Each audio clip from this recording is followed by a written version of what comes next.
Ada yang tahu nggak ya aturan bagaimana sih cara membaca dongeng yang baik dan benar itu? Yuk sama-sama kita simak materinya ya.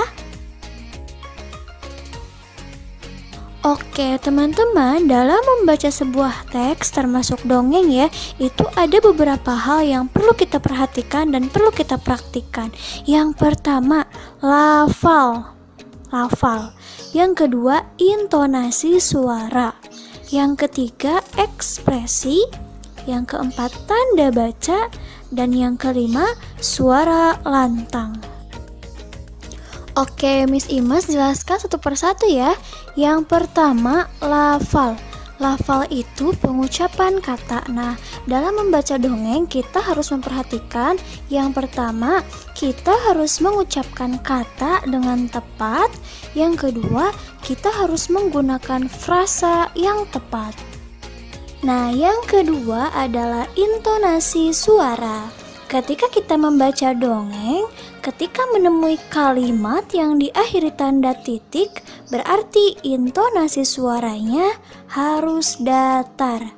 Nah, ketika menemui kalimat yang diakhiri tanda tanya, berarti intonasi suara kita harus menurun. Dan ketika kita menemui kalimat yang diakhiri tanda seru, berarti intonasi suara kita harus agak naik. Yang ketiga adalah ekspresi. Ekspresi adalah cara membaca teks dengan penuh penghayatan dan perasaan. Yang keempat adalah tanda baca.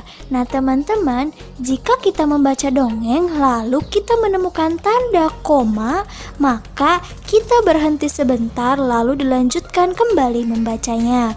Yang kedua, jika saat membaca kita bertemu tanda titik, maka kita berhenti membaca, kemudian mulai membaca kalimat berikutnya. Yang kelima, suara lantang. Nah, ini berlaku untuk teman-teman yang akan membacakan dongeng di depan orang lain ya. Kita harus menggunakan suara lantang agar dongeng kita ceritanya bisa didengar orang lain dan orang lain bisa menikmati dongeng yang kita bacakan.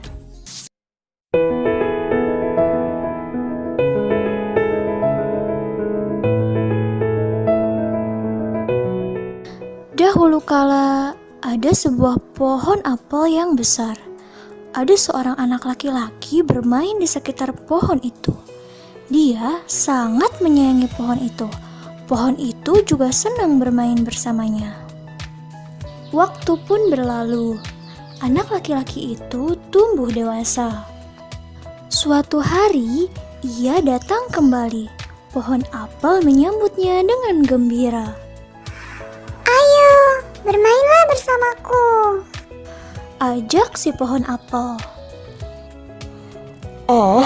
Aku tak punya waktu untuk bermain. Kami membutuhkan rumah untuk tempat tinggal. Bisakah kau membantuku, pohon?